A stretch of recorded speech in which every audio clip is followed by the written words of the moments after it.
नमस्कार मैत्रिणींनो, आज मी तुम्हाला दाखवणार आहे मूग आणि मटकीला मोड काढून त्याची भाजी कशी बनवायची हे मी आज तुम्हाला दाखवणार आहे। ह्याची वाटण टाकून भाजी खूप सुंदर लागते।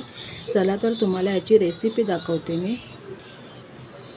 त्यासाठी इथे मी कढई ठेवली आहे गॅसवर। कढई व्यवस्थित गरम करून घेतली आहे। आता आपण त्याच्यामध्ये 2-3 चमचे होईल एवढं तेल टाकून घ्यायचे।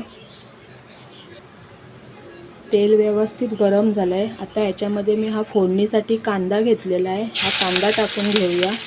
बघा तेल छान गरम झालंय। त्याच्यामध्ये मी हा एक टोमॅटो घेतलाय। हा टोमॅटो टाकून घेते।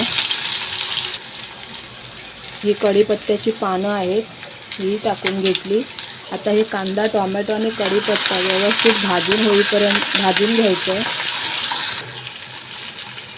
बघू शकता कांदा टोमॅटो व्यवस्थित भाजला गेला आहे। हे करपून घ्यायचं नाही आहे, थोडंफार भाजून घ्यायचं आहे।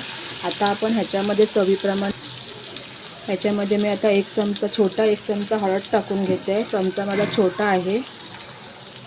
1 चमचा मी हा मसाला टाकून घेते। हा मालवणी मसाला आहे। आता हे जे मसाले टाकून घेतले आहे ते व्यवस्थित परतवून घ्यायचे आहेत। गॅस बारीक ठेवूनच मसाले परतवून घ्यायचे आहेत, जेणेकरून मसाला करपू शकतो। बघू शकता मसाला फ्राय केल्यावर किती छान त्याला कलर आलाय। आता आपण त्याच्यामध्ये हे जे मूग, मटकी आणि मी एक बटाटा घेतला हे टाकून घेऊया। मूग मटकी टाकून झालंय। चवीप्रमाणे मीठ टाकून घेऊया।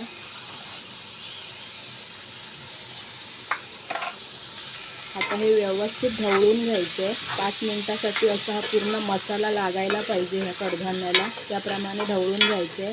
ह्याच्यामध्ये मी आलं लसूणची पेस्ट ॲड नाही केली आहे, कारण मी जे वाटण काढते मालवणी पद्धतीचं त्याच्यामध्ये मी ऑलरेडी आलं लसूणचा वापर करते, त्यामुळे मी ह्याच्यामध्ये परत आलं लसूणची पेस्ट टाकत नाही।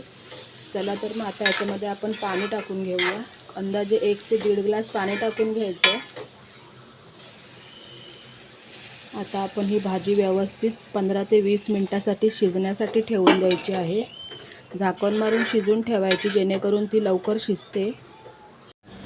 बघू शकता तुम्ही किती छान अशी आपली भाजी शिजली गेलेली आहे। आता आपण ह्याच्यामध्ये वाटण टाकून घेऊया।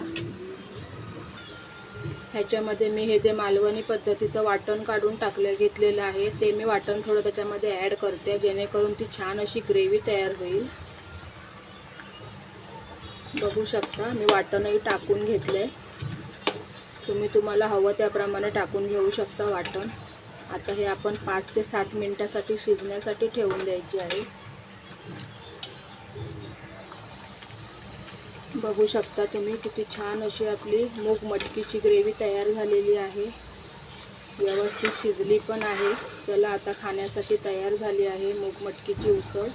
माझी रेसिपी आवडली असेल तर लाईक करा, शेअर करा आणि सबस्क्राईब करायला विसरू नका। थँक्यू।